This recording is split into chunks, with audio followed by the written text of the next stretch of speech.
পরশ ইমরানের কথা বললে প্রথমে নামটা চিনতে পারেনি ও।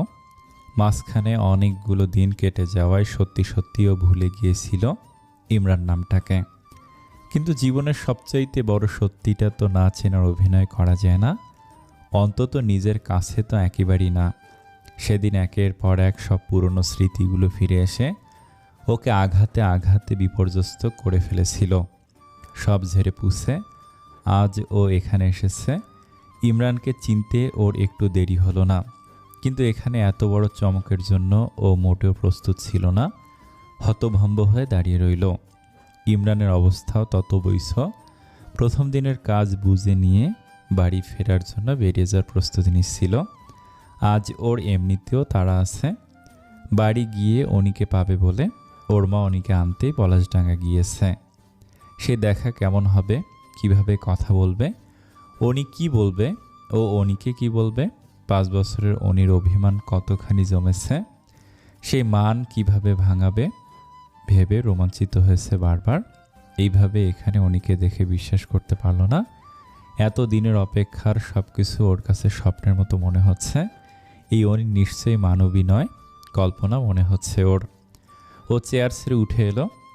এতদিনের সংযম ভেঙে গেল। অনির মুখটা হাতের তালুতে আটকে নিজের ঠোঁটটা ডুবিয়ে দিল অনির 2 ঠোঁটের মাঝখানে।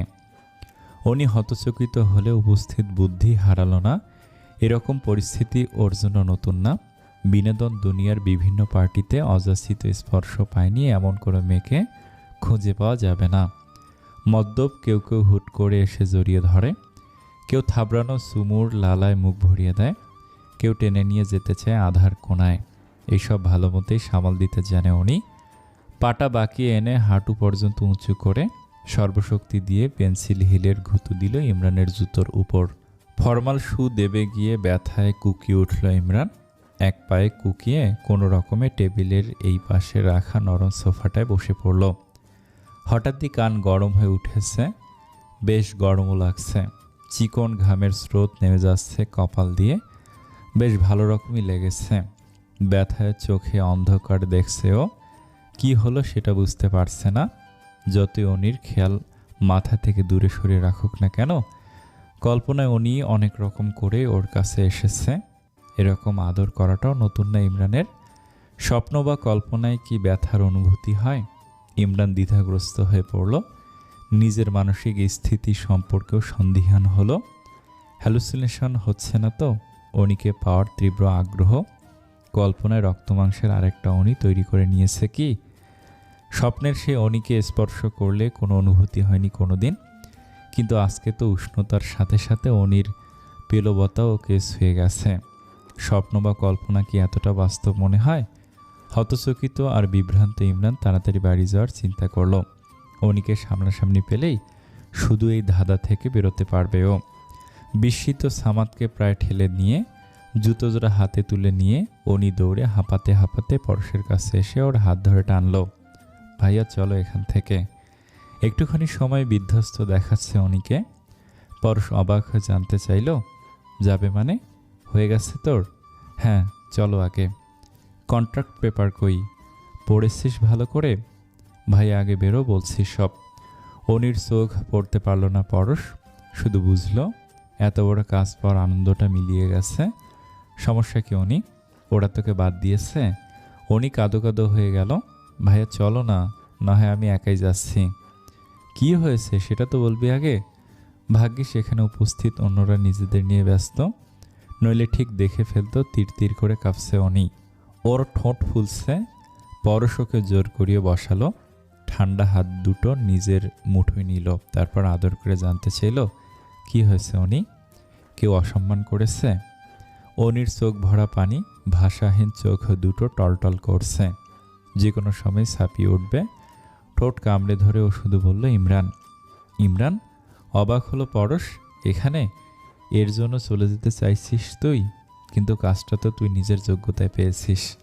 ভাইয়া সেসব পরে হবে, এখন চলো। উনি এভাবে চলে গেলে তুই তো হেরে যাবি। ভাইয়া প্লিজ।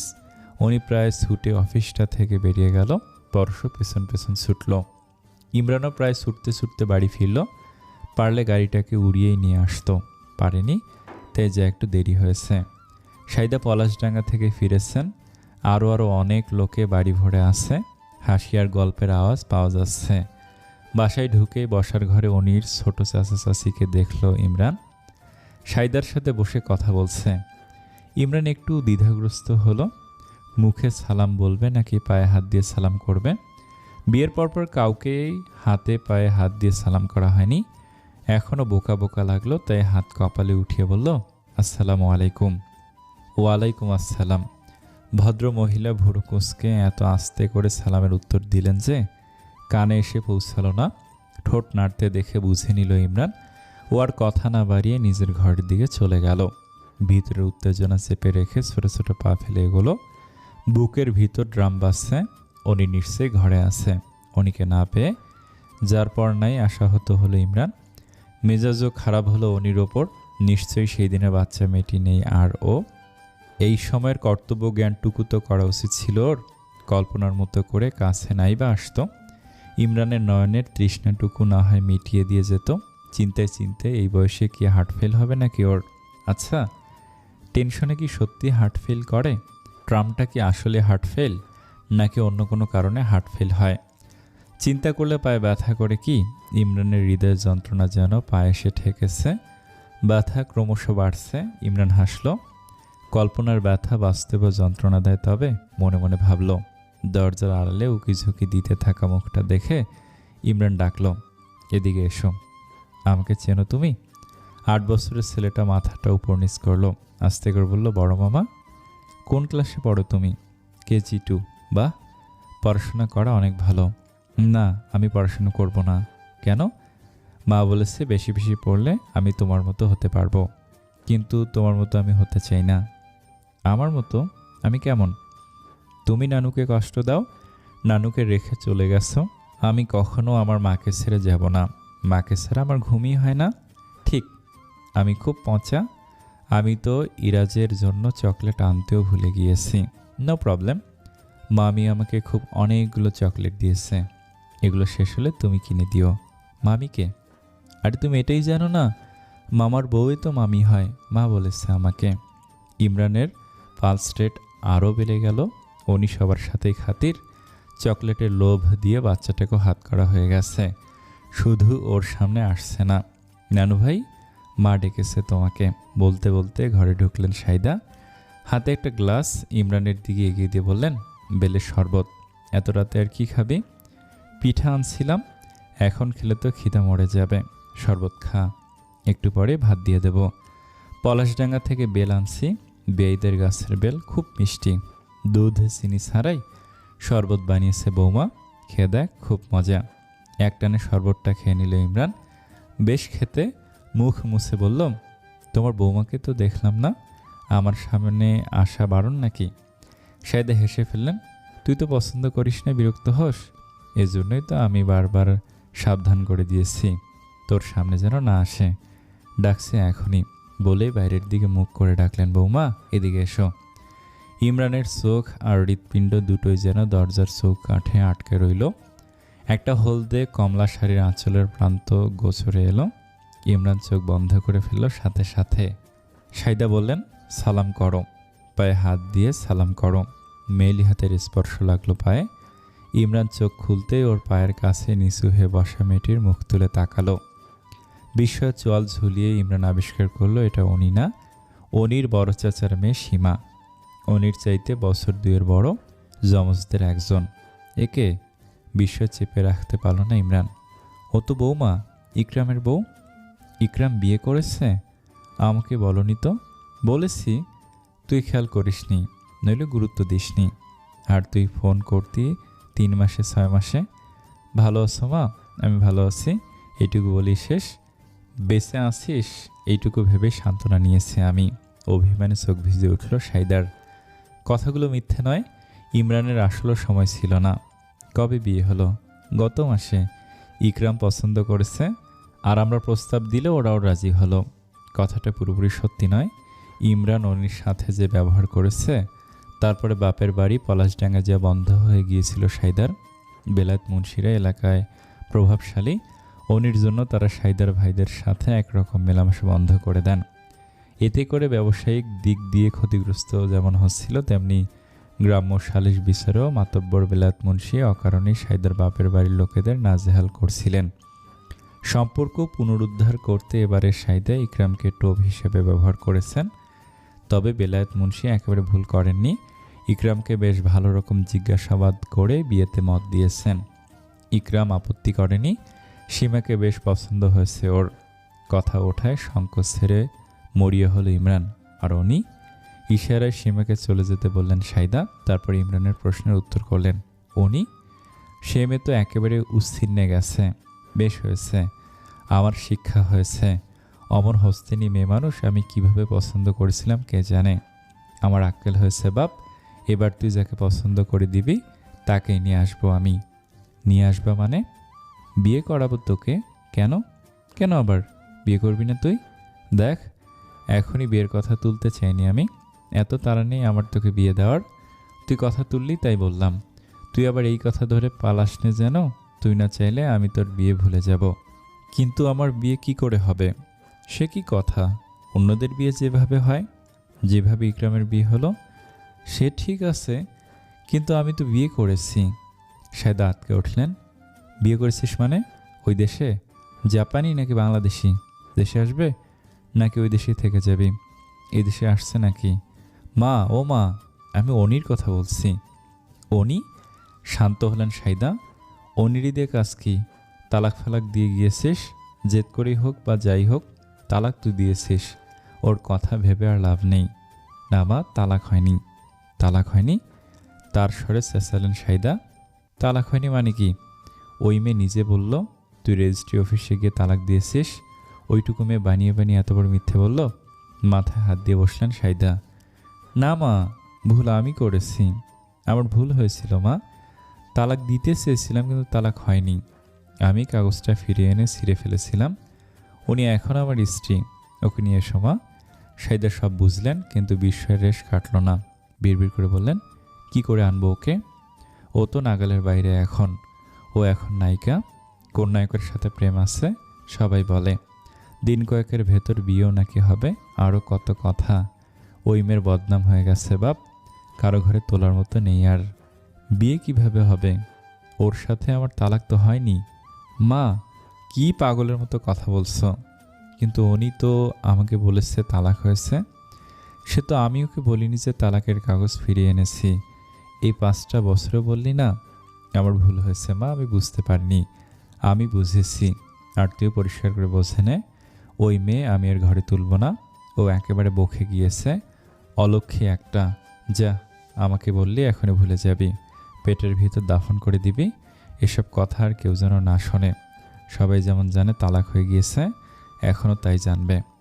ইমরানকে নিয়মিত অফিস করতে দেখে সাইদা ভেবেছিলেন তার কথায় কাজ হয়েছে।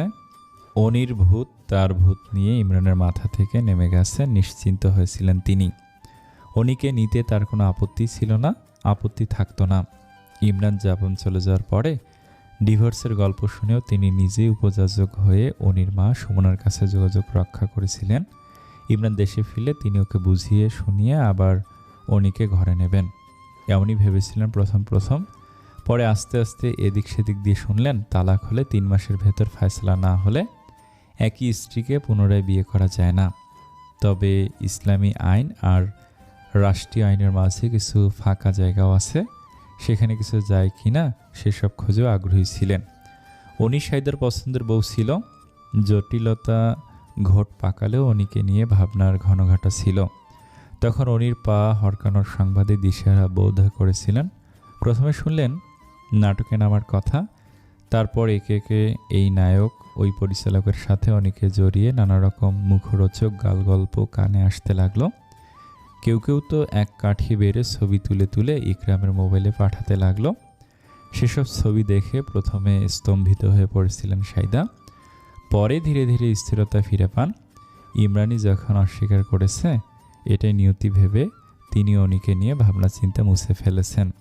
বাপের বাড়ি থেকে মনোমালিন্য দূর করতে সীমার সাথে ইকরামের বিয়ে দিয়েছেন। ব্লায়েত শিকদারের পরিবারের সাথে আবার সুসম্পর্ক পুনঃস্থাপিত হয়েছে। অনির রসাতলে যাওয়ার সংবাদ আরও ভালোভাবে কর্ণগোচর হয়েছে। ইমরানের যে কাজে আগে রাগ হয়েছিল পরে মনে হয়েছে এটাই ভালো হয়েছে। এত চঞ্চল মেয়ে কখনোই ভালো বউ হতে পারত না। আর সেসব গল্প ভেসে আসে, সেসবের সামান্য অংশ সত্যি হলেও ওই মেয়ে আর কারো ঘরের বউ হওয়ার যোগ্য নেই। নাটকের নায়িকাদের সুখ দুঃখ দেখে চোখের পানি ফেলা যায়, দূর থেকে অপলক তাকিয়ে চোখে ধাঁধা লাগানো যায়, কিন্তু ঝলসানো চোখ নিয়ে ঘরকন্না করা যায় না। ওদের নাম তারকা, ওরা আকাশেই সুন্দর, মাটির পৃথিবীতে ওরা নিজেরাও বেমানান, সংসার ধর্মেও নিতান্তই অপ্রয়োজনীয়। পেশাগত জীবন আর ব্যক্তিগত জীবনে আলাদা করে রাখাটা অনেকে ধর্মের মতো পালন করে। ইমরান হলো সেই জাতের লোক। মন অশান্ত হলেও কাজের জায়গায় বিন্দুমাত্র ফাঁকি দেওয়া ওর স্বভাবে নেই। ও যখন ছাত্র ছিল খুব মন দিয়ে পড়াশোনা করেছে। পরিবার বা ব্যক্তিগত সম্পর্কে সেখানে জায়গা পায়নি। দুটোর ব্যালেন্স করে চলার অপারগতা আছে ইমরানের, কিন্তু সে সম্পর্কে ও অকিবহাল ছিল। পেশা, সম্পর্ক দুটোকে যে সমান যত্ন করতে হয় সেটা জানেনি না ও। একটা শেষ করে আরেকটার কাছে টানতে চাইলে জীবন দ্বিতীয় সুযোগ নাও দিতে পারে। পড়াশোনা শেষ করতে করতে প্রেম করার সময় যেমন থাকে না, শুধু প্রেম করলে পড়াশোনাটাও হয় আর ওঠে না। সব কিছু একসাথে একই তালে করতে পারা চাই। নিজের কাজটুকু গুছিয়ে নিতে নিতে ইমরান হঠাৎ আবিষ্কার করেছে কেউই ওর অপেক্ষায় নেই, না পরিবার না উনি। নিজেকে নিজের বানানো একলার পৃথিবীর বাইরে ওর জন্য কেউ অপেক্ষায় নেই। এটা ইমরানকে একটা বড়সড় ধাক্কা দিয়েছে। কিন্তু যার যা ধর্ম থেকে তা বেরিয়ে আসাটাও কষ্টসাধ্য। অনির কাছে আসার জন্য ও ছুটির দিনটা পর্যন্ত ধৈর্য রেখেছে, কাজ রেখে ছুটে আসেনি। সাইদার ভাবনা চিন্তা তার সাথেই থাকলো। পরের সপ্তাহে ছুটির দিনটাতে ইমরানকে দেখা গেল অনিদের বাসায়।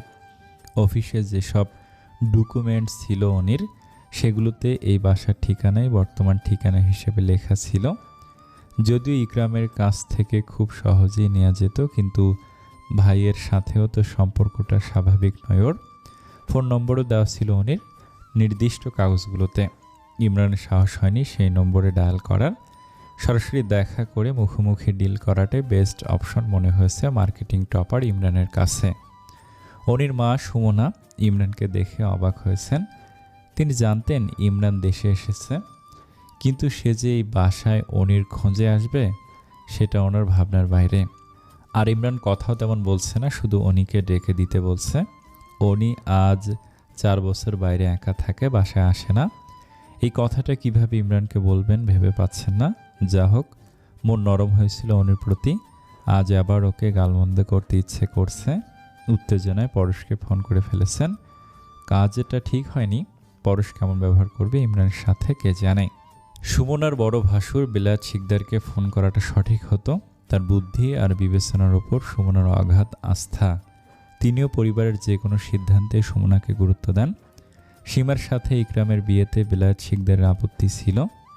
সুমনার অনুরোধেই তিনি এই আত্মীয়তা মেনে নেন।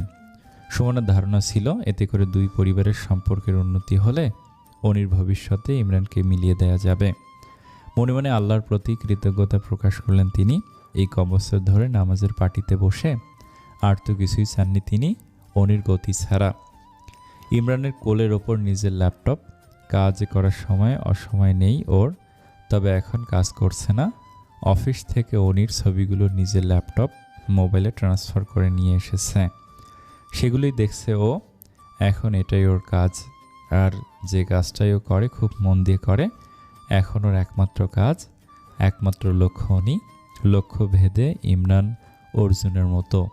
দ্রৌপদীর স্বয়ম্বর সভায় শর্ত ছিল মাছের চোখে তীরবিদ্ধ করার। সে মাছটা আবার চক্রের মতো ঘুরে ঘুরে জায়গা বদল করছিল। অন্য সব প্রতিযোগী যখন ব্যর্থ, অর্জুন নির্ভুল লক্ষ্য ভেদ করে। মাছের চোখ ভেদ করে চলে যায় অর্জুনের তীর।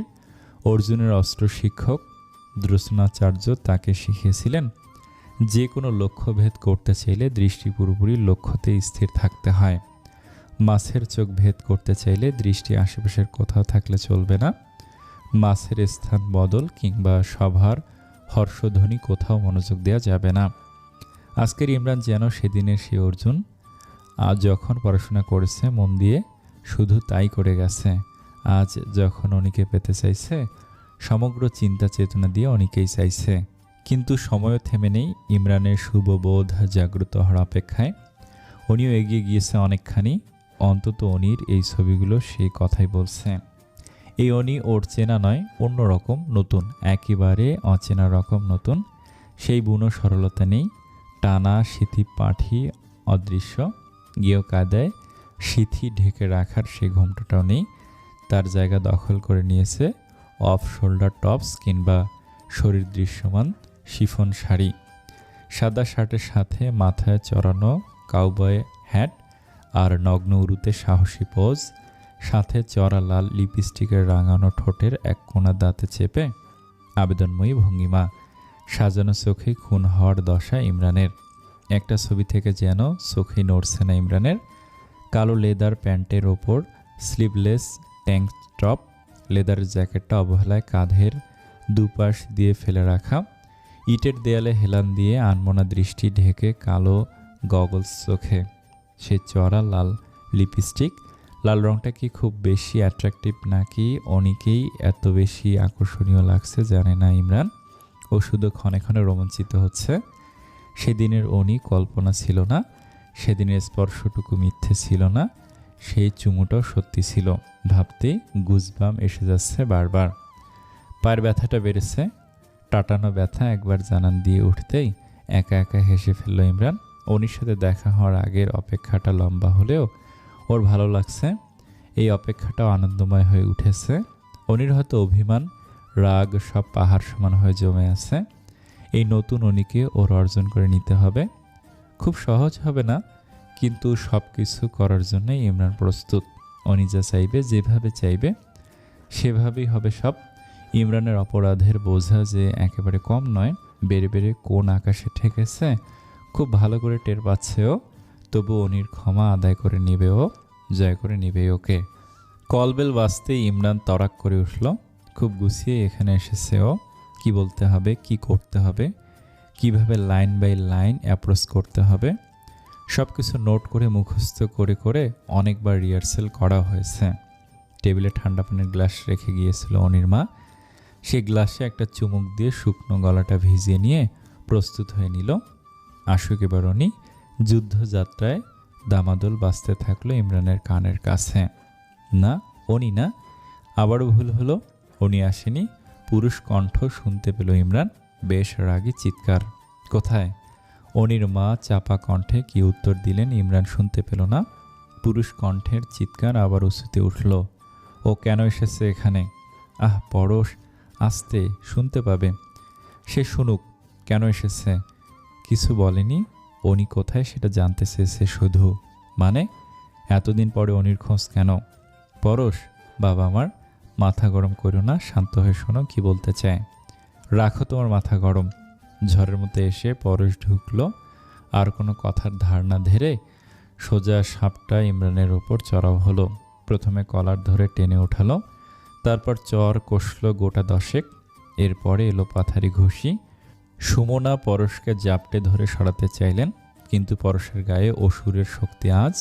ও ইমরানকে মারছে আর চিৎকার করে বলছে, হারামজাদা, সাহস কত বড়!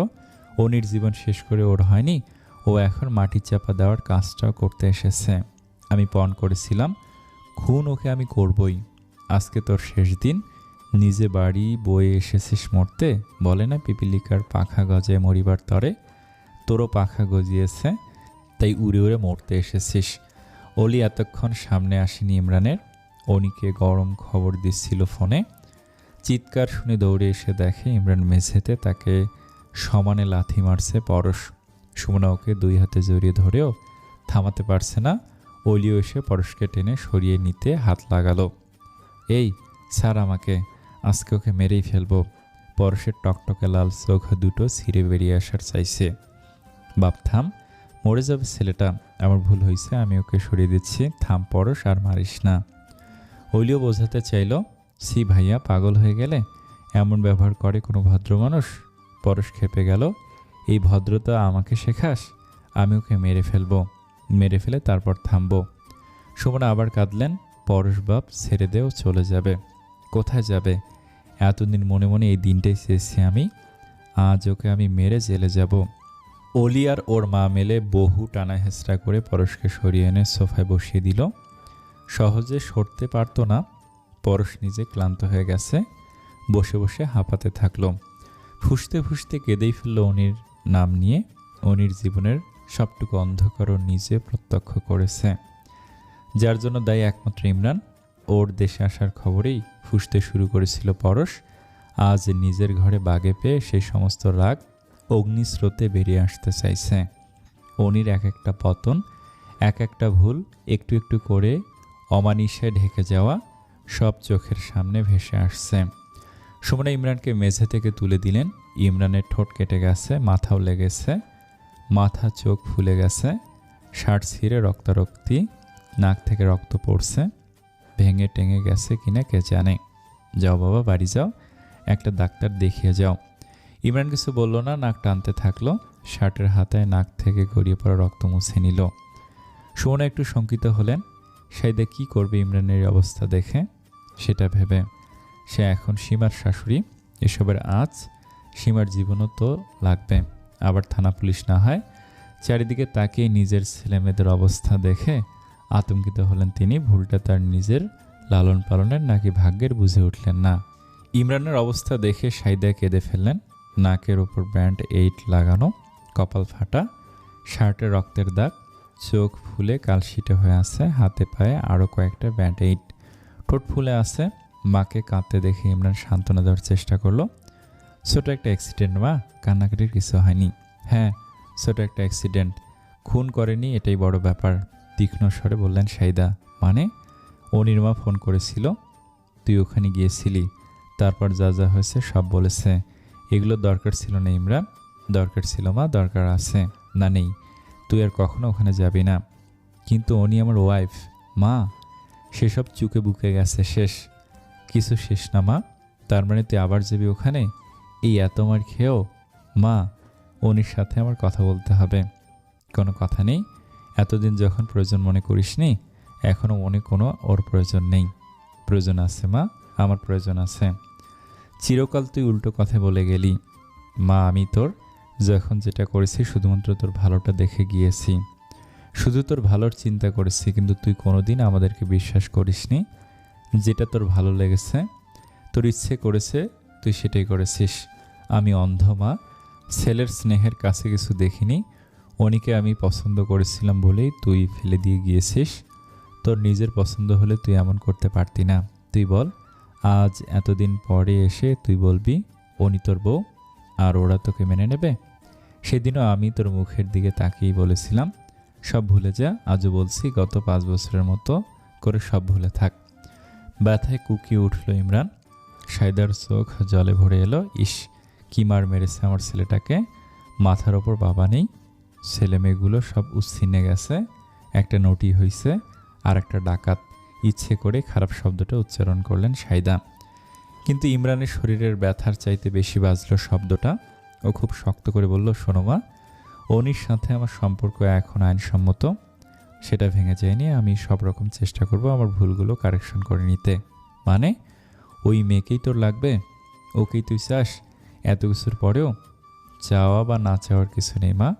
উনি আমার স্ত্রী, সে আমাদের যোগাযোগ থাকুক বা না থাকুক, সম্পর্কটা তো মিথ্যা না। এই সম্পর্ক এখন আর কেউ মানবে না। অনির ভাই মানবে না, সেটা তো দেখেই এলি। উনিও মানবে না। এই মেয়ে এখন 12 ভাতারি হয়েছে। মা থামো, মানবে কিনা সেটা আমি বুঝবো। তুই কি বুঝবি রে? এত বুঝিস বলেই তো এই মারটা খেয়ে এলি। মা যাও, আমাকে রেস্ট করতে দাও, আমার যা করার আমি করে নেব। তোমরা যখন পাশে থাকবেই না সিদ্ধান্ত নিয়েছো, আমার কাজ আমাকে করতে দাও। বাবা মার কথা শোন। এখন এসব নিয়ে অনেক বড় ঝামেলা হবে। সবাই জানে উনিকে তুই তালাক দিয়ে গিয়েছিস। এখন আর কেউ তোকে বিশ্বাস করবে না। বিশ্বাস না করার মতো তো কিছু নেই মা। ডিভোর্স তো হয়নি, বিয়ে যে হয়েছে তার প্রমাণ আছে। তালাক হয়েছে সেটাকে প্রমাণ করতে পারবে না। প্রমাণের দরকার নেই আমার। তোর কথায় আমি বিশ্বাস করলাম, কিন্তু দেখতেই পাচ্ছিস কেউ মানবে না। আমার অন্যায় হয়েছে মা, আমি জানি আমার অন্যায় হয়েছে। ক্ষমা পাওয়াটাও এত সহজ হবে না, কিন্তু অসম্ভব হবে না। তোমরাই তো বলো মেয়েদের জীবনে বিয়ে একবারই হয়। উনি রেগে থাকলেও আমাকে মুছে ফেলতে পারেনি। বিয়ের একটা জোর তো থাকেই। ইমরান, তুই জেদি সারা জীবন, যেটা চেয়েছিস সেটা তোকে দিতেই হয়েছে, কিন্তু এটা আর জেদের ব্যাপার নেই। শুধু তোর চাওয়াতে যদি হতো তবে আমি না করতাম না।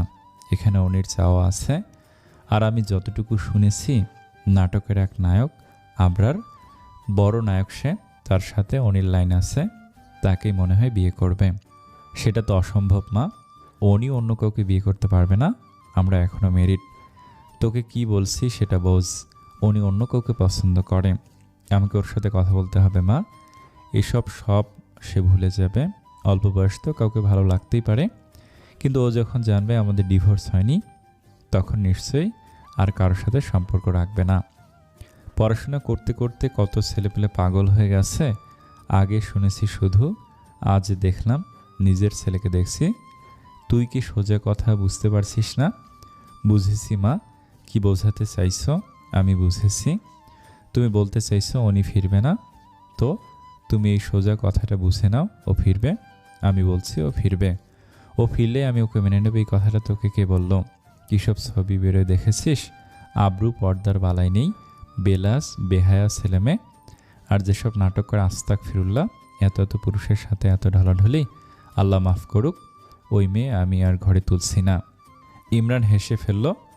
ওসব সুচিবাবু তোমার থাকতে পারে, আমার নেই মা, ওর ভালো লেগেছে, ও মডেলিংয়ে কেরিয়ার করতে চাইছে, ওর প্রফেশন নিয়ে আমার কোনো নালিশ নেই। আর এমনিতেও পড়াশোনা করে ও খুব একটা কিছু করতে পারতো না, এইচএসসি পাশ করতো কি না আমার সন্দেহ আছে। হাউস ওয়াইফ হলেও খুব ভালো হাউস ওয়াইফ হতো, সেটাও আমি মনে করি না। যেটা করছে সেটাই ওর জন্য ঠিক।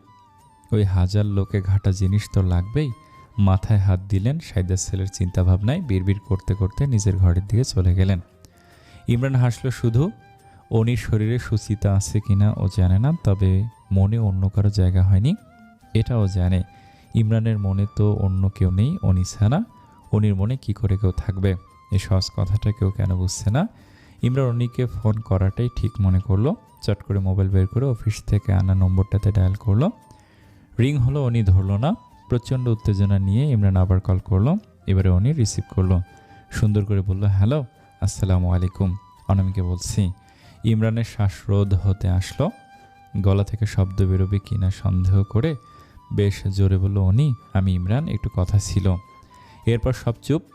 কয়েকবার হ্যালো বলে ইমরান ফোনের স্ক্রিনে তাকিয়ে দেখলো অনি অনেকটা সময় আগেই কল কেটে দিয়েছে। আবার ফোন করলো ইমরান, অনির ফোনটা ততক্ষণে সুইচ অফ। সারা রাত জেগে ইমরান শুধু ফোন দিয়েই গেল, একবারের জন্য অনি ফোনটা চালু করলো না। সারাত নির্ঘুম ইমরানকে ছটফট করতে দেখে মায়ের মন আর মানেনি। যাতে ছেলে সুখী হয় তাতেই মায়ের আনন্দ। নিজের মনের সাথে যুদ্ধ করেছেন, স্বামীকে ঘুম থেকে তুলে পরামর্শ করেছেন, তারপর সিদ্ধান্ত নিয়েছেন অনিকে নিতে তার আর কোনো আপত্তি নেই। সাইদার নিজেও সারা রাত ঘুমাননি, ভোরে চোখ লেগে এসেছিল। 8টার দিকে ঘুম ভাঙলে অসুস্থ ইমরানের সমাচার নিতে এসে দেখেন ও অফিসে যাওয়ার জন্য রেডি হয়ে গেছে। মাকে দেখে বলল, খাবার আছে কিছু? সাইদা গভীর স্নেহে ছেলের মাথায় হাত বুলিয়ে দিলেন। আজ অফিস না গেলে হয় না, এরকম ব্যান্ডেজ চোখে মুখে রাতে ঘুমাসনি। তুমি রাতে আমাকে পাহাড়ে দিয়েছ মা, পাহাড়ে দিতে হয় না, ছেলের চোখে তাকালেই মা বুঝতে পারে সব। আজ বুঝবি না, যেদিন বাবা হবি সেদিন বুঝবি বাবা মায়ের বুকটার ভেতরটা কেমন করে সন্তানের জন্য। আজ ছুটি নে অফিস থেকে, একটা দিন আরাম কর। ইমরান হাসল শুধু। সাইদা বুঝলেন ইমরান কথা শুনবে না। ঝড় বর্ষা জ্বর অসুখ কোনো কিছু ওকে কোনো দিন ঘরে আটকে রাখতে পারেনি। 100% অ্যাটেন্ডেন্স ছিল স্কুলে সবসময়। শরীর বলতে এই ছেলের মনে হয় কোনো অনুভূতি নেই। ইমরান আবার ফোন হাতে নিয়ে দেখে। সাইদা বললেন, আর অস্থির হোস না বাপ, আমি যাব অনির মায়ের কাছে, ওই মেয়ে লাগবে যখন তোর আমি চেয়ে নিয়ে আসবো। ইমরানের চোখ উজ্জ্বল হয়। তবে আজই চলো মা। আজই? হ্যাঁ, দেরি করার দরকার কি? সাথে কিছু বললেন না ইমরানকে, মনে মনে গালাগাল করলেন ছেলেকে। 5 বছর পরে এসে বলছিস দেরি করার দরকার কি? বিকেলে ইমরানের বাবা আব্দুল মজিদ সাহেব, ওর মা সাইদা, সীমা, ইকরাম, ইমার ছেলে আর ইমরানকে আবার দেখা গেল অনির মায়ের বাসায়। সত্যি ইমরান আর দেরি করতে দেয়নি।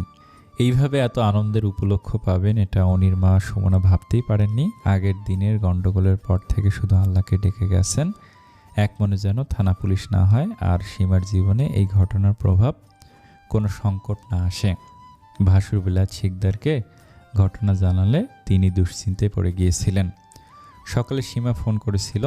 ইমরান আর শাশুড়ির কথা কাটাকাটি যতটুকু কানে এসেছিল তাতে উনি ইমরানের তালাক বিভ্রাট নিয়ে যা বোধগম্য হয়েছিল সবটাই সে সুমনার কানে তুলে দিয়েছিল। আর বিকেলে সপরিবারে সাইদার আগমনে সাইদাকে জড়িয়ে ধরে আনন্দে কেঁদেই ফেললেন সুমনা। কুশল বিনিময়ের মধ্য দিয়ে দুই পরিবারের মাঝে যে ক্লেশ জমেছিল তা উধাও হয়ে গেল। সুমনা শুধু পরশের প্রতিক্রিয়া কি হয় তাই ভেবে একটু অস্থির হচ্ছিলেন। পরশকে ফোন করে ডেকেছেন, আবার ইমরানের মুখোমুখি হলে কি না কি করে বসে তাই আগে থেকেই সব বলে নিয়েছেন। পরশ আসতে দেরি করলো না। দরজায় দাঁড়িয়ে সুমনা ওকে অনুরোধ করলেন শান্ত থাকতে। রাগে পরশের কপালের দুপাশে শিরা দুটো দপদপ করছে, স্পষ্ট দেখা যাচ্ছে। সুমনা তাড়াতাড়ি ওর হাত চেপে ধরলেন। ইমরানও ছেলে মানুষ, ভুল করে ফেলেছে। যত যাই হোক না কেন এখনো নামে উনির স্বামী, একটু বোঝে পরশ।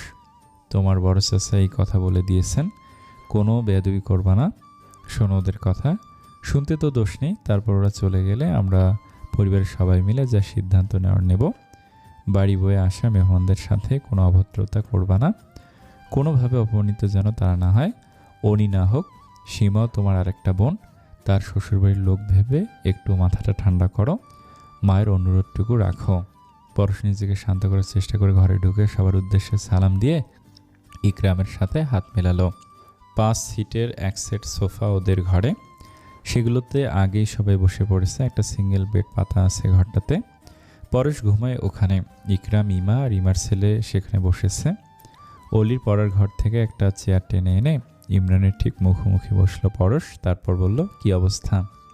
আমাদের বাসায় তো চাঁদের হাট বসেছে, কি বলেন শোনমা? সাইডের দিকে তাকে কাঠ্য হাসি হাসলো পরশ। হ্যাঁ, তোমরা তো আর বুড়ো মানুষগুলোর কোনো খবরই রাখো না, যাও না, যোগাযোগও রাখো না। বোনের শ্বশুরবাড়ি অন্তত বছরের ফল মিষ্টি পাঠাতে হয়, ঈদে চাঁদে শ্যামাই খেয়ে আসতে হয়, সেসব তো ভুলে গিয়েছ। বোন জামাই বুঝি আপন শুধু, সে বিদেশ, তাই এই বুড়ো শোনমা আর শোনমিয়ার একটা খবরও রাখতে নেই বুঝি। সাইদার কথায় স্পষ্ট ইঙ্গিত উনির ব্যাপারে। তবুও পরশ না বোঝার ভান করল। এই তো বিয়ে হয়েছে শোনমা, দেখবেন সীমার ভাই কি করে, ট্রাক ভরে ফল পাঠাবে। খেয়ে বিলিয়ে পারবেন না যেমন, তেমনি আমরা গিয়ে উঠে এমন বিরক্ত করব সইতেও পারবেন না। আর শোনমিয়া, আপনার ছিপ বড়শির কী খবর? ভালো চার আছে কিন্তু আমার কাছে। আব্দুল মজিদ সাহেবের অস্বস্তি হচ্ছিল এইরকমভাবে এই বাসায় আসাতে। কথা ফুটছিল না মুখে। পরশের কথায় আলোচনার টপিক পেলেন। হ্যাঁ, কিসের চার বলো তো? ঘুরঞ্জি গাছে পিঁপড়ের ডিমে কিন্তু বড় কাল বাউস আসে যেন। লাল পিঁপড়ের ডিম আর ভাজে মেথি গুঁড়ো মেশালে যে চার পড়বে তাতে সব মাছই পাগল হয়ে ছুটে আসবে শোনমিয়া। আর ভালো টিকিটের পুকুরও আছে ঢাকার আশেপাশেই। পরশের কথায় মাজিদ সাহেবের আগ্রহ আরও বেড়েই যাচ্ছিল। সাইদা তাড়াতাড়ি কথা ঘুরালেন। আর তুমিও পরশ, এই লোককে আরও নাচাচ্ছ? মাছের চার, হুইলের নাম্বার এইসব ছাড়া এই লোক আর কোনো কথা জানে না।